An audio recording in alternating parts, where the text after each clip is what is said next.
Assalamualaikum warahmatullahi wabarakatuh. Salam rahayu, salam sejahtera bagi kita semua. Bismillah, paling rahmat dan keberkahan bagi kita semua, amin. Nah, kali ini Bapak ingin memberikan penjelasan tentang beberapa cara dan benda untuk memanggil makhluk halus atau mungkin makhluk gaib atau mungkin makhluk dari dimensi alam supranatural. Nah, apa aja itu leh? Mari kita bahas ya.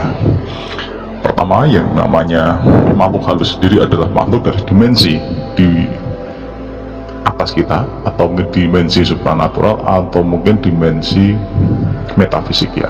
Nah, di sini banyak sekali macamnya. Nah, untuk memanggilnya ada beberapa cara, atau mungkin dengan beberapa ritual, atau mungkin dengan beberapa benda. Nah, apa aja itu leh? Nah, kita bahas satu persatu ya.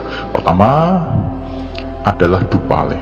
Dupa ini adalah wewangian yang bertujuan untuk menarik atau merangsang atau mungkin memanggil supaya makhluk halus sendiri datang pada diri kita dengan tujuan yang sudah kita lambarkan di situ. Nah, itu deh. Sebenarnya dupa itu untuk kesana upacara ya, dan saran untuk aromaterapi atau beribadatan. Tapi di sini dupa tergantung juga pada pemiliknya ya, pemakainya. Nah, di sini banyak sekali dupa pada upacara ritual pemanggilan arwah ataupun pemanggilan makhluk halus dengan tujuan memang untuk menyampaikan message atau pesan kepada makhluk-makhluk halus ini. Nah, ini seringkali. Nah, yang kedua adalah kemenyan deh. Bedanya dupa dan kemenyan itu apa, Bah? Nah, sama saja leh, hanya bentuknya saja yang dibakar. Kemenyan itu dan dupa itu sebenarnya hampir sama, tapi wujud dari pembakarannya yang berbeda. Yang kedua, sistem dari untuk pemakaiannya itu juga berbeda.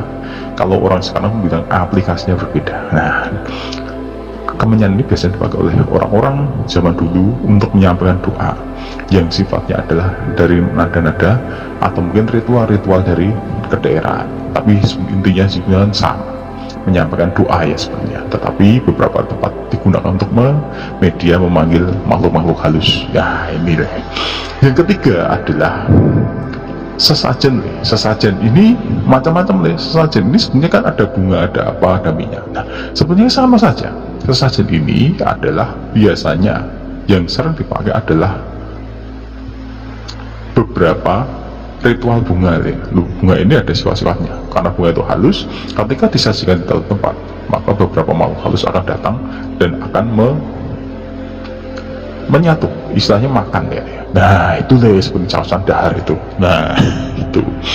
Terus yang keempat adalah sarana pertumbalan. Loh, kok tumbal, Mbak? Iya, tumbal di sini adalah persembahan yang sifatnya adalah korban deh. Nah, korban ini tidak harus manusia loh ya, banyak sekali. Nah, di sini yang paling sering itu adalah sate gagak ya, sate gagak, ayam cemani yang dibeleh, terus apa lagi? Kambing, kepala kambing. Nah, itu cepat banget deh. Biasanya tumbal ini digunakan untuk media-media ritual tertentu yang sifatnya untuk perjanjian atau persugihan. Nah, ini kelasnya udah berbeda nih. Semoga kita tidak digolongkan dalam golongan ini ya. Nah, itu deh. Yang kelima adalah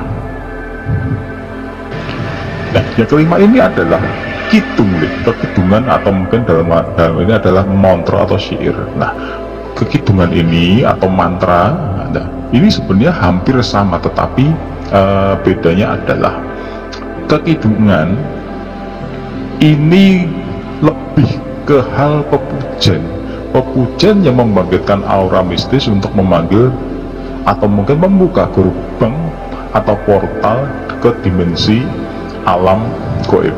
Nah, ini seperti dalam pelaksanaannya ada lingsir wengi itu ketemuan, terus serat wahyu klosebo, sebenarnya itu kan syair ya, syiar dan syair untuk syiar, tetapi pada pelaksanaannya mereka digunakan untuk membuka gerbang.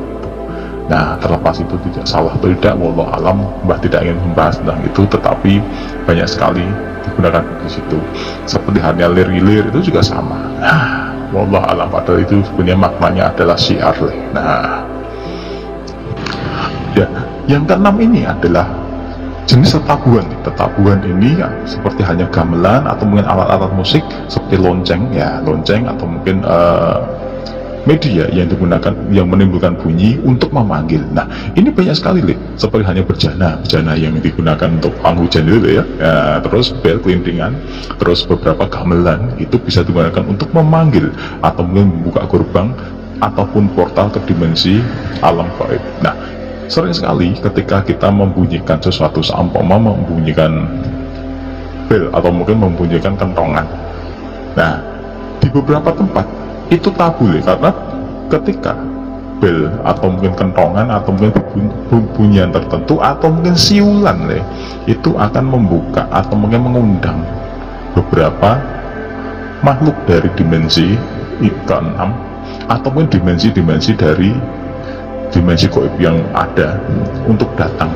Karena memang dulu ada sejarah yang sudah ditorkan di situ untuk tidak boleh memanggil atau membunyikan hal-hal tertentu. Nah itu Le, ya sebenarnya banyak sekali, banyak lagi, tidak hanya 6 itu, sebenarnya banyak, seperti hanya teriakan apa itu, tapi maksudnya kan kebunyi-bunyian Le ya. Nah,